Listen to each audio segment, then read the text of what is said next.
Hey everybody, welcome to It's Real with Jordan and Demi. I'm Jordan. This is Demi. What's going on? How are you, Jordan? It's pretty hot in New York today. I'm good. We are running our AC when we're not live streaming so we can get Uh-huh. that cool air. But it's real. The heat is real.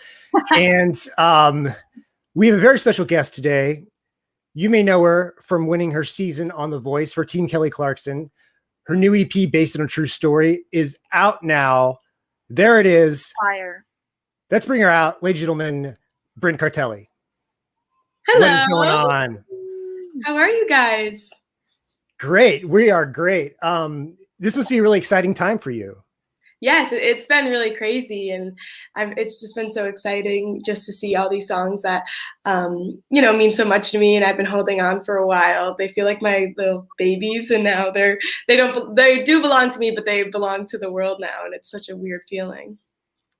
I noticed that, this time for you is really interesting because I think it's fascinating. The reason I wanted to have you on the show is I think it's really interesting, the voyage from winning a singing competition to launching your own career with your own image, with your own songs. Yes. So what has that process been like to go from the girl from The Voice to a solo Brynn Cartelli EP? Yeah, I mean, it definitely has not been easy. There's a lot of, roadblocks and things that, make it a little difficult to pursue the path that a typical artist would want to make, but I was really lucky to have really good mentors and friends in this industry that were really looking out for me, and it was a long time. It was a long time coming, and there was a lot of contractual things that I couldn't do, or I was kind of stuck in a lot of things for a while. But as soon as I was able to write my own, not write, I was always writing music in the whole time. But as soon as I was able to really put together a project and really dive into this process, I was so excited, and immediately it became based on a true story, and I knew right away not what the title was going to be, but I knew kind of what the intention for the sound and the songs were going to be. Bring us back to the moment that you fell in love with music. Where did it all start with you and your voice? I always was very attached to music.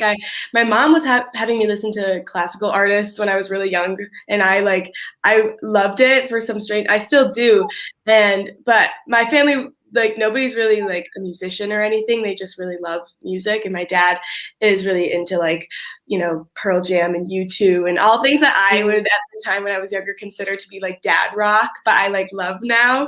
And my mom was really big into big vocalists, Mariah Carey, Whitney, Adele, Stevie Wonder, all the Amy Winehouse. She was that was a lot of what she brought to me, and then somewhere in the middle became what I like to do. Well, when you have this album, you have this EP where you can start from scratch, you can make it whatever you want to make it. So musically, when you were writing these songs, recording these songs, what did you have? Because you basically, this is your introduction for a lot of people, and this is kind of going to be the foundation of your solo career. So and musically, how did you approach this? I knew pretty early, before we even started recording any of this, writing any of this EP, I knew that I wanted to make something that sounded like the foundation of who I am as a singer and songwriter. And I have only written songs in my bedroom before this, so I was figuring out who I am in a studio, what I like to do, and kind of keeping it bare bones and just making sure the songs are really good and the writing is telling these stories about, I was on a show when I was traveling all the time, and when I was writing the EP, I kind of was able to come back and be with my friends and write about their experiences and write about high school in a small town, and it just became a really real and vulnerable process. But I knew all along that it had to be this, this is ground level, and I just really love when artists are able, you can really see them, get bigger, the production gets bigger, the stories get bigger, the sound is, and I latch myself onto that. And a lot of my favorite artists, their first projects are super, just the bare bones of what they love to do. And there's something so innocent about that. And, I just feel like I can't, I have so many other songs and there's so many things to show in the future, but I'm we can't do any of that if we don't do this first, and you'll appreciate it more, and it will be I just want people to be involved in the journey with me. So we have to show all parts of that. I'm loving these nails. I'm really loving. Well, they're like, I've been like chipping them and touching them. It's like so bad. And the necklace too. I feel like we're matching. Do you have a heart necklace right now? Yes, me too. I got this at some like crazy thrift store in Brooklyn, and I had to. What's your style like? Like when you're shopping, what do you look for? Like, what's your vibe? I usually like look for things I've never seen before. I tend to like, if I'm like, oh, I've never, this is so strange, like I'll find a way to make it work. Like if like none of my friends have it, I like to be the trendsetter in my friend group, even though I don't think they care that much. I love to be the one that's like showing them things before we know it yet. Or I love things that like look like they've had a life, especially when I'm buying old. Like I love when they look like it reminds, I don't know, it gives me a nostalgic feel. I'm really random in that way, but I just love looking for things that are unique and really different for me. Are you a retail in a real store shopper or an online Depop kind of shopper? I guess both, but like I prefer to be in a store because I'm like I like to touch everything. Like I need to feel, I just want to feel it's soft and comfortable. Online shopping gives me a lot of anxiety and I can never pull through, but I do love. There's too many choices, right? Yeah, it's too much. It's too much and it's a lot of pressure. And then I always wonder, it's like, I don't know if I'm gonna like how it fits. Like I need to like be there in person. I like to talk to the people that work at the store. I like the whole social experience. But. What have you done? It's weird because you're famous from this show, but you're not famous as a solo artist, if you know what I mean. Like you don't have, you didn't come from, nowhere to make a hit song out of nowhere. Yeah. So, do you feel kind of lucky that you're kind of in this middle ground that you can go down the street and get recognized, but you can also go down the street and not get recognized? It's kind of an interesting place to be in. Yeah. After I won the show and there was a lot of, it also has been different because the world is shut down and I got to hide in a mask. But after I won, it was a lot of like, it's all of a sudden and your name is on a lot of, TV and everything. So I kind of saw what it was like to be not alone, but kind of alone at the top, in which like, you're the only one that won this thing and you have all this, attention for something that, I didn't do it myself. There were so many things. I mean, people did that. Like that wasn't me that, right. It's like a product. They were seeing like the product of Brynn, like the packaged TV Brynn, And this time it's just so different because not only is it just, when people tell me about the songs or when I see it doing really well or whatever is going on, it feels like I'm winning. Even just when we dropped it before anybody even listened to it, it was just like, I feel like I'm winning with a team because I have such great people around me. And it's just such a different, outlook on it all. And I'm just like, I'm not really interested. Like I want the whole entire world to hear the music because I believe in it and I love it that much and I love to play shows.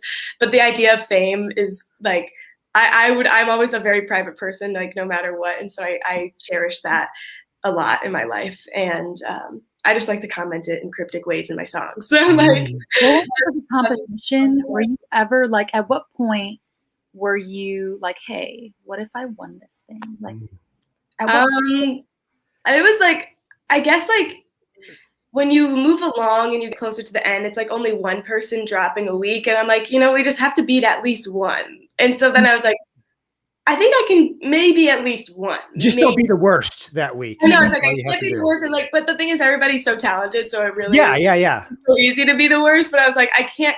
Maybe I can do it. And I don't know. I never was like, there's a lot of things that come with winning, and they're not all glitz and glam. And so I was like, oh, do I want to win? We didn't even know. It was just like a crazy thing. I feel like a lot of what happened with me in my journey from then on, even before that, was a lot of fate. Like things when people were falling into my lap and I did not expect it or see it coming. And I didn't know the reason at first, or it all clicks afterwards for me. And I've just been really lucky that it's happened multiple times in my, like the beginning of this career that I'm starting. And, it was very strange. I remember like all of us, my dad in the background. Yeah. I'm glad it's your dad and not a stranger. That would be bad. I imagine. Guy. Yeah. Yeah, no, I just like, I had no idea. My family and nobody knew. I feel like it was until the very end, and my parents were like, I feel like she might have won, and then Yeah. Speaking of your parents, I read an article you did, an interview you did with American Songwriter, and you mentioned your mom specifically about how supportive she was. And that's the strangest thing about when you have a son or a daughter who's looking at this music career, you have to kind of, it's kind of an awkward thing because on one hand, you want to be supportive. On the other hand, you want to be realistic. Yeah. So I'm curious about how your parents saw your music career, how supportive they were, and how they helped guide you and, give you stage time, places, stuff like that. Yeah, I mean, they were crucial, and I know I would not be where I am without them, like, for sure. I was the kind of like little kid that like I really needed their validation. I was like, this is cool, right? Like when I was younger, like playing really terrible songs on the piano. I started going in The Voice, and I was in middle school, right? And The Voice. Yeah, you were 14 or 15, right? Yeah, well, when they first did, I was like, I had just turned 13. So I was really, really young. And, my family's obviously protective, and they don't want me to get like screwed over by, for lack of better words, by, anybody. So they were very protective. And, I just was like, no, we got to at least try. And they were kind of with the same mindset, like this opportunity, like is repeatedly presenting itself to us. Like we never went and chased for it. It just kept coming. So I was like, I feel like we have to just follow and see where it goes. And sure enough, everybody's really glad that we did. And that's kind of been our outlook on everything to do with my music. And they have a lot of trust in me and, my team and who we work with, but they're really a big part of that too, especially my mom, since she travels with me like everywhere. So I heard somewhere that you auditioned at 13 for The Voice. Is that right? Yeah, they contacted me. I was in 8th grade and I had to leave middle school. I was like, guys, I'm sorry, I gotta go. Yeah, it was so weird. I mean, that first time that I did it, I was like obviously the youngest. I don't really know a lot of musicians. Most of my friends play sports. That's like my town. It's a big sports town. And I just like only knew that. And so when I met all these really talented people my first time auditioning, I was like, oh my gosh, this is so crazy. It was such a eye-opening experience. Like, oh, there's people out there like me, or that love the same thing that I do. And then the second time, well, I didn't make it like that far in the first process when I first went around. And then they called me as soon as I got home saying, can you come back? And that's, again, we did the whole, like, I guess if it comes to me, we got to do it. So I went back in season 14, and that's when I was like, okay, this is game time. Like, we're not going to mess around now. Like, we gotta do it. So you said you're in between New York and Boston is kind of like where you're, and are you in LA now, or your dad's there, so you're like still. Yeah, I'm home. I'm home right now. Yeah, I'm kind of back and forth from New York a lot. I'm such an East Coast girl at heart. That's really all my family's out here, and it's Brynn, it's they all go to LA at some point. They all go to LA. Oh, please. You know what? I'm going to, like, I love New York with my whole heart and soul, and LA is always going to be there unless like there's some kind of crazy tsunami on the fault line, but it's always going to be there. I love her. Brynn, deadass, I like have anxiety about going to LA because I'm worried. Like, I've lived in LA before, and I think about the earthquakes, and even if I'm not worried about a major earthquake, but I'm like, just a trim, you're always like, was that an earthquake? Like, it's just an earthquake in New York City a few years ago, or yeah, well, there's one on the East Coast that like damaged the Washington Monument. It happens. Yeah, it's few and far between, and they're not that scary. What if I like brought on Bill Nye right now and he's dropped in and explained? Yeah, like, come on in. Yeah. No, like there's some energy about the East Coast. I wrote a lot of the songs on the EP out in LA, but there's a part of me that's always here, and I'm just obsessed with it. I'm obsessed with everything to do with where I'm from. And I think especially being outside of New York, there's something growing up outside, knowing that it's there and knowing that it's like a destination that like dreamers can, accomplish everything that, that you want to do. I think it puts this drive under me, and it always has. And so, because it's something that, it's like attainable. It's not that far. I can drive there if I want to. And that's really magical, and I'm obsessed with it. I'm obsessed with the music that is made in New York and in Boston, everything. Like, I think there's a different energy to it that I love. Yeah. How do they do it? East Coast. I can't do it. I can't do that. Into your like daily life, what is it like waking up you on a Wednesday morning from morning to night? When you're not doing an interview, doing interviews, I'm trying to graduate high school within the next week. So I'm just like, I want to see my math. Like, we don't want to do that. Like, I do school all day long, pretty much. My friends just graduated because I left my public school because of traveling and everything. So my friends all just graduated from the public school in my town. And I'm just like, guys, we can't talk about summer. Like, I can't do it. I'm not there yet. Real summer. I'm going to be graduating, like, hopefully in the next 2 weeks. They're just like, they're going to send me my diploma in the mail. It's like a really strange. And you know what's cool, Brynn, is probably at some point, if you hadn't happened already, probably it has happened already because you still technically go there, you'll get a little like section in the glass case kind of by the arts and music hall, you know, as a famous I honestly wasn't there long enough, like in they don't care. They might. I mean, I still like to go, like sometimes I go and watch my friends that play sports and everything. Like if I'm home, I just kind of try to stop by when I can, but a lot of times I'm just working and, zoned in on my own thing. But I think it's really fun living the best of both worlds vibes. Like, I love being Hannah Montana. It's kind of, I think it's so fun. You're like Hannah Montana. Yeah. And it's ironic. And your parents probably don't want you to go through a, 2014 Miley phase. Oh my God. That's probably something I don't think they do, but I will forever defend my girl Miley, and I love her with my whole. Shout out to Miley Cyrus. Yeah. How do you feel about her new album? Have you listened to it? I have not. I actually haven't either, but I hear it's really I like you brought it up. And is it the Plastic Hearts one? Yeah, the plastic. Yeah. Oh, I've heard it. It's so good. I was like, is there a new one? Yeah. I have heard that. It's amazing. My friends have heard. Yeah, no. Brynn, I like to talk about your relationship with Kelly Clarkson, your coach from The Voice, who's been a mentor of yours beyond just the show. First of all, whenever I've had competition people on the show, whether it's American Idol or Voice or America's Got Talent, I'm always interested in like the behind the scenes, like how stuff works. And one thing I want to ask you about is those vocal coaching sessions, and they do the little like montage of you standing by the piano and Kelly's like, giving you tips on how to sing a note or something. Yeah. Like, what are those sessions actually like once the camera's not just filming it for the segment? Yeah, I'm going to be very honest. And I had a very different experience on the show, as I would say 99% of people. I don't know anybody that had an experience like me on this show. It was Kelly's first season, so there's a different, she's so excited about it, and it was her new thing, and she's just a great person, so she loves to help people, and she instantly felt like someone I've known my whole life, even though I've been like a fan of her my whole life. What you see on camera is what you get.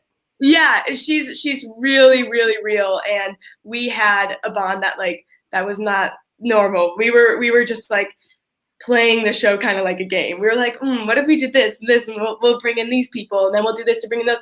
But she really was trusting of my own ideas, which was super great, because I was just a freshman in high school. I didn't think I knew anything. And so to have someone that has had so much success in the industry, and someone that is kind and is liked by people, encouraged my own ideas. Like, I was kind of she let me be involved in a lot of the aspects of the performance, and that's not normal. Like, I was emailing, the production team and, the band, and we were just kind of, I can be a bit of a control freak, but I have a way that I have the vision, and she saw that vision and trusted me to go for it. And so we were just like constantly plotting. Like, we were talking all the time. Like, no one that I know of has that same experience. But we had a blast. Like, we talk about it even now, and it was like, we just had fun together, and it was a blast. But there's some hard work that goes into these songs, into these performances. I just saw because honestly, it's like you get it's so rare that you get to be on a stage that you're not having to pay for production. There you are on Kelly's show. I guess a week was pretty recently. Yes. Yeah. Yeah, I yeah. loved it. That was just kind of like an acoustic, like just wanting to, show if I could. And I had shown Kelly that song when I first wrote it, and she hadn't really heard it since. So it was like her reintroduction of If I Could, and she was like crying. It was so funny. We had a blast. Now that frame we just showed, you're playing an acoustic guitar, and I feel like you're really at home on an acoustic guitar. It's comfortable to you. You enjoy writing and playing on it. And I noticed all the songs in the EP, even the ones that have more of a dance pop feel to them, there's an acoustic guitar in it somewhere. There's a feeling of like organic back porch, like backyard cookout kind of vibe to it. So how important is that to you to maintain that kind of organic sound and not just go into like Lady Gaga sampled space pop,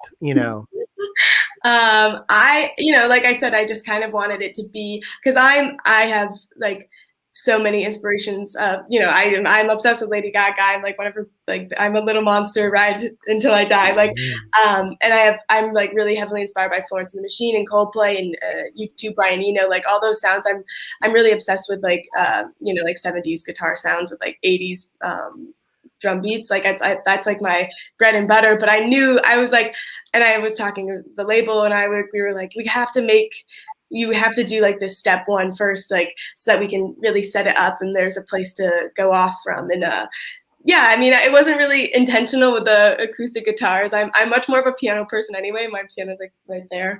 Because I'm a visual person, so I can be creative like that.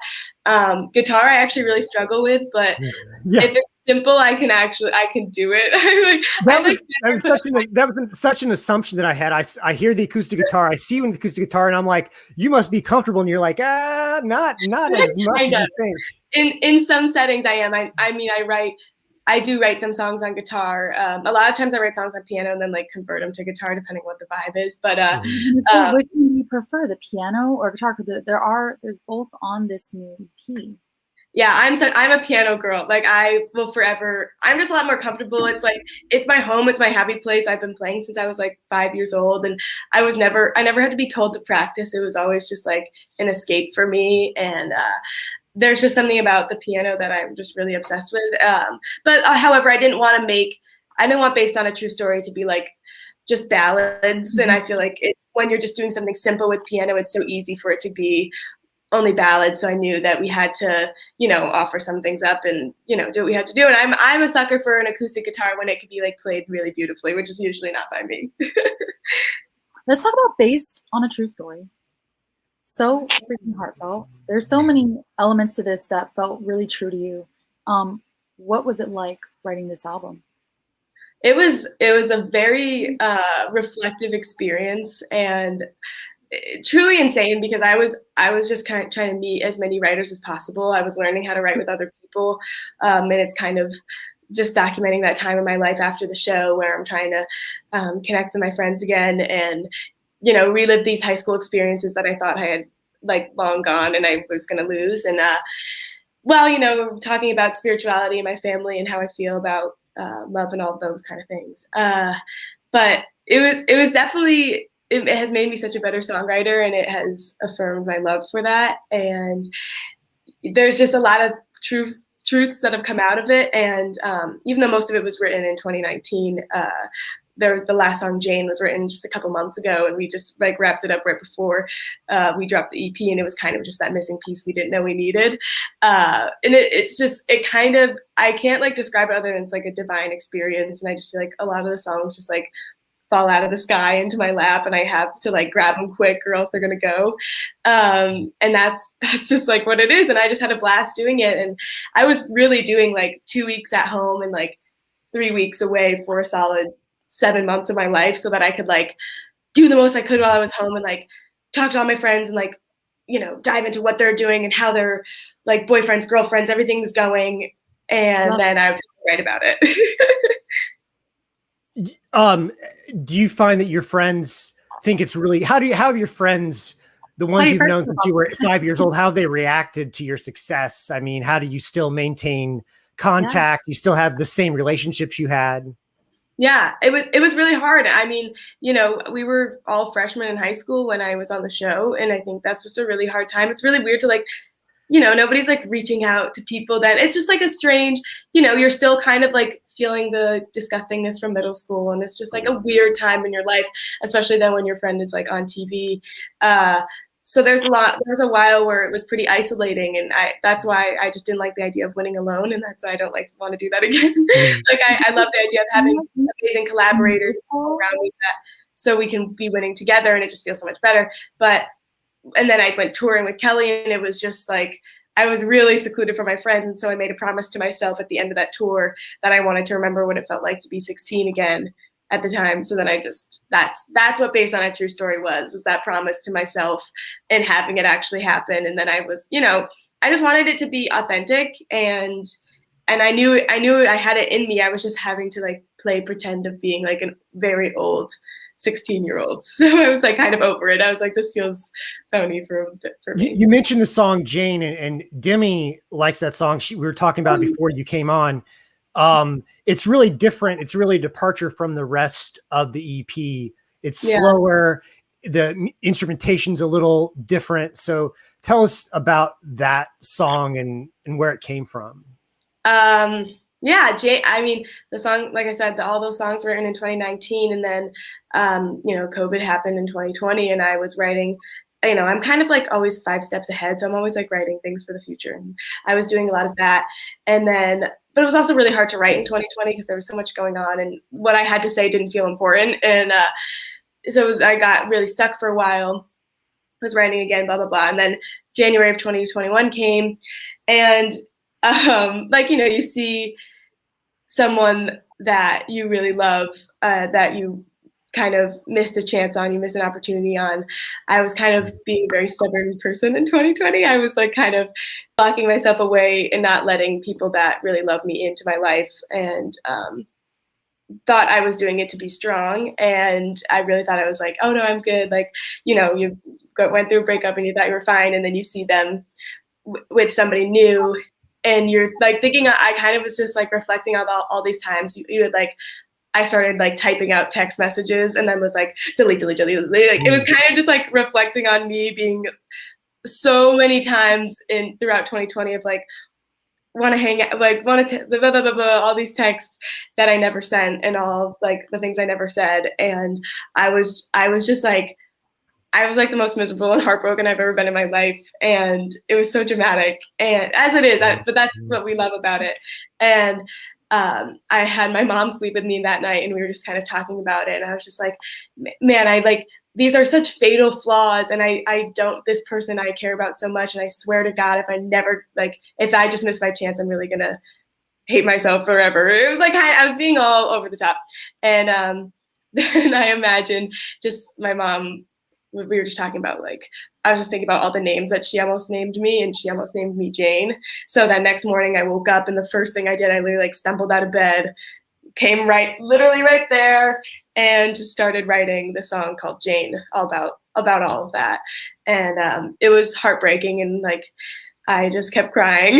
So, and I was just writing it to write it, and I sent it to the label because I was like, it's really pretty. Like, I was like, I kind of like this, and it was like almost 6 minutes long at the time. I just like sent it over. They're like, that's what record labels love: 6-minute long songs from someone who's never recorded an album before.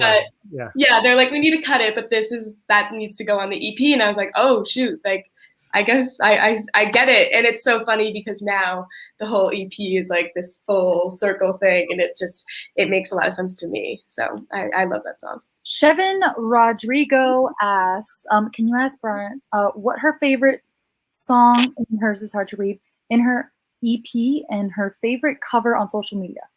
Ooh. Yeah.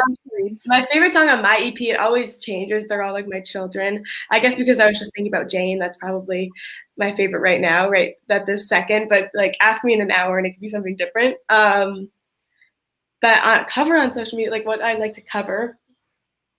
I mean, I don't know if he means cover that you've done or cover that you've seen someone else do, or I guess someone else does, but I don't. That's kind of I don't know. I guess, I mean, I love when people just like take random, like, I just have like such a soft spot for like when people do Drake covers and they just are so like peaceful and beautiful, and they're not like, they're just like done really acoustically and pretty. There's something about like a woman, like those Bryce Avenue kind of things. Because I mean, Drake is such an emotional artist, but there's something about like a soft girl covering Drake that just like every time I love it. That's my Before we let you go, Brynn, let's talk about your summer plans. What have you got going on? Any shows? And now that you got this EP to promote, and so what do you got going on the next 2 or 3 months? Yeah, we are not stopping anytime soon. There will be like, we kind of took, the EP was originally going to drop in 2020, and so that there was a big wait, and there will never be that kind of wait again for my music. I started already writing the next project. I already know what the project after that's going to look like. I have a lot of things in the air right now of ideas of getting out and playing shows and seeing some people. But it's really, we're just working on it all. And I'm just really excited about the music that's coming up and the music that's out right now. It just feels like a really good, I just wanted it to come out before I graduated high school. I was like, this needs to come out now. Because I'm already, I'm moving. So I'm just really excited I'm going to be in New York a lot and just writing my little heart out. Well, Demi can take you to some weird underground punk shows that she does. So, oh boy, I'm kind of scared of that, but I'll come. Yeah. All right, Brynn, we will let you go. We're really excited for the new EP, and we're really excited to hear where you go with your career. Thank you so much. Thank you for having me. Thank you so much for being on the show. Of course. All right, guys, that was Brynn Cartelli. Demi, she was kind of like a little junior Demi. Why would you say I would take her to weird punk shows? You don't scare the girl, Jordan. No, I think yeah, maybe she'd enjoy it. I don't know. I do like that. I think it's cool that she's into Brian Eno. I think one thing about competition shows, American Idol, whatever, is most of the people who win those shows end up doing like really mainstream pop music. Mm-hmm. And I think it's cool that she's got this in her back pocket. She's got this love of more ethereal 70s kind of strange, soundscapes that she kind of threw in around the EP. So I'll be interested to see like how much of that carries over into future releases and when she makes a full length album. So yeah, we're waiting for it. All right. Okay, guys, next week we have 2 big shows. On Tuesday, we've got Goo Goo Dolls.